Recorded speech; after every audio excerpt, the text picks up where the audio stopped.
Bismillahirrahmanirrahim. Assalamualaikum warahmatullahi wabarakatuh. Waalaikumsalam warahmatullahi wabarakatuh. Perkenalkan, kami dari anggota IKI UII, istri dari Bapak Muntoha, dosen Fakultas Hukum UII.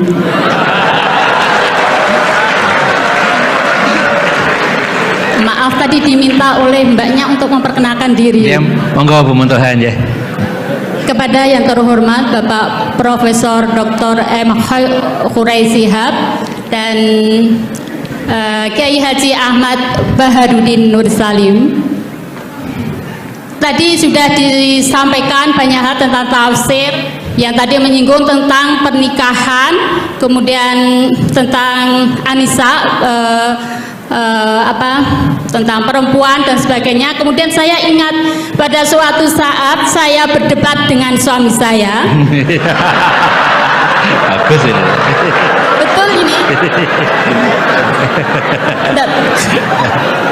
Saya pernah berdebat dengan suami saya mengenai ayat yang berbunyi, yaitu surat An-Nisa ayat 43 yang berbunyi, saya penggal ayatnya.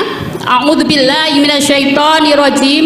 Bismillahirrahmanirrahim. Wa in kuntum marda ala safarin aw jaa ahadum minkum minal ghaiti aw lamastumun nisa falam tajidu ma'an fatayammamu sa'idan thayyiban famsahu biwujuhikum wa aydikum innallaha kana afuwan ghafura. Yang jadi pertanyaan adalah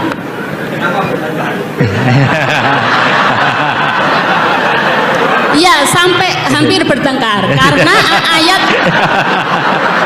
tentang ayat yang berbunyi aula mastumun nisa.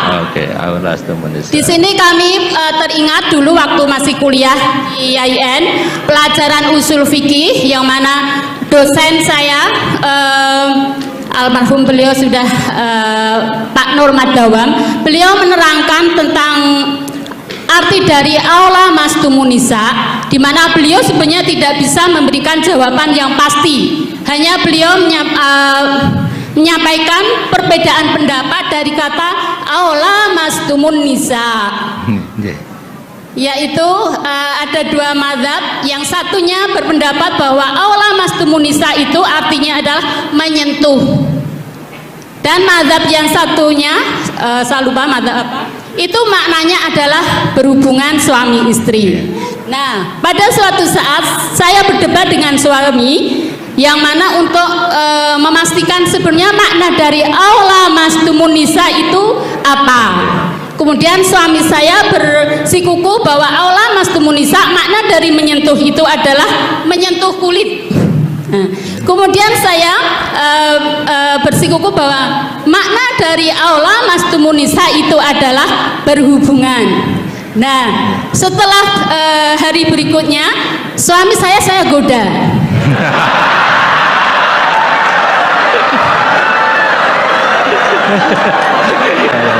Kontekstual ya.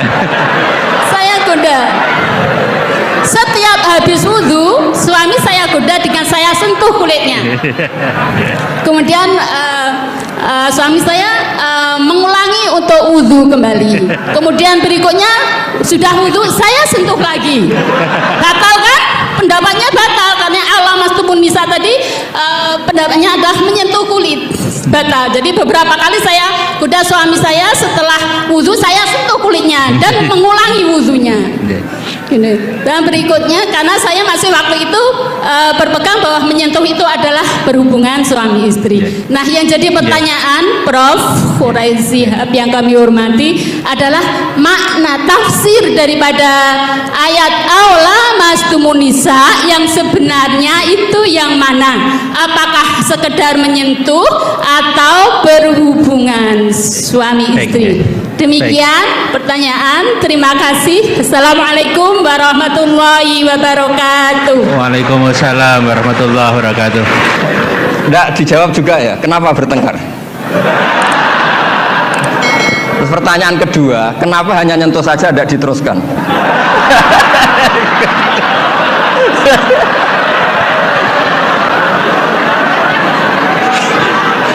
Nah, dikasih mic juga. Ya satu ya, pertanyaannya kenapa bertengkar? Jadi bertengkar dalam arti bercanda ya, tidak bertengkar yang serius dengan nafsu amarah tidak. Tapi ini bertengkar dalam arti memperdebatkan tentang ayat yang berbunyi aula maslimun nisa tadi, aula maslimun nisa. Setelah nyoba menyentuh kok kenapa suami nggak tertarik meneruskan? Itu pasti Pak. Itu pasti. Sebab kan ditinggal wudhu lagi tadi. Sebab waktu sholat, waktu untuk mengerjakan sholat, dan saya sengaja menggoda suami karena berpendapat bahwa menyentuh itu adalah menyentuh kulit, hanya menyentuh kulit adalah batal wudhu. Nah, makanya beberapa kali saya goda. Kalau nanti pertanyaan Gus Baha dilanjutkan.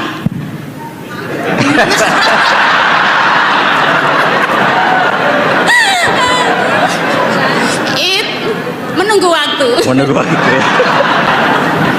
Enggak begini ya.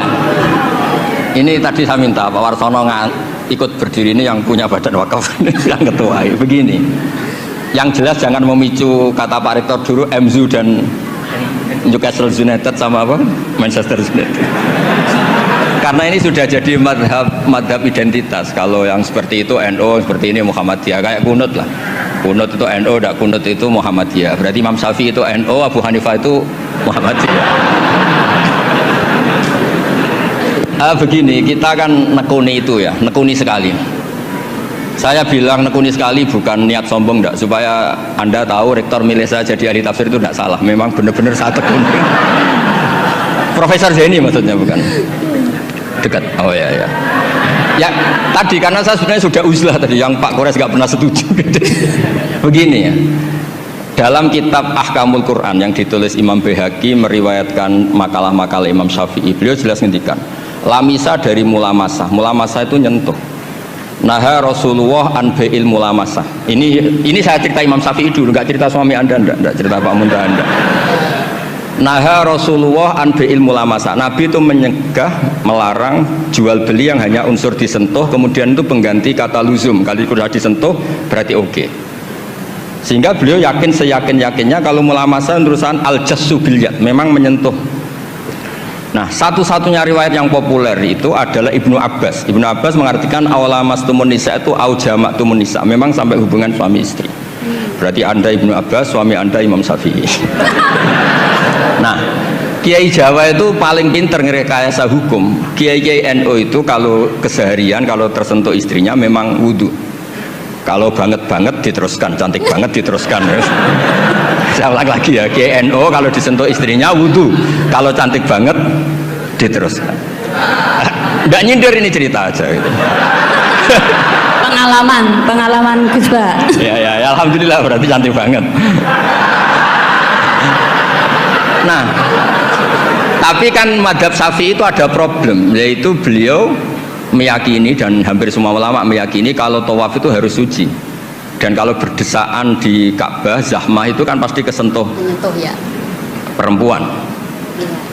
Nah, di bab ini KBIH memberi saran, sudahlah di bab ini intikal madhab, kamu kesentuh perempuan atau sebaliknya tidak batal. Tapi di kehidupan sehari-hari memang perasaannya orang-orang Syafi'i, sebenarnya itu orang Syafi'i bukan orang NU, tapi sudah diambil alih NU. Sampai ketahuan Pak Kores itu kalau di kampung-kampung anggar Sayyidina NU, enggak Sayyidina ya Muhammadiyah gitu. Kalau kunut, padahal kita yang nekuni madhab tidak ada seperti itu, ini Syafi'i, ini Maliki ini. Nah, tapi jangan juga nanti terus beralih, ini madhabnya Pak Muntaha, ini madhabnya istrinya. Wah, malah ada pendiri madhab baru nanti dalam Islam. Ya, jadi konflik Anda, berdebat Anda bagus lah. Jadi kesannya UI itu di rumah pun ilmiah gitu.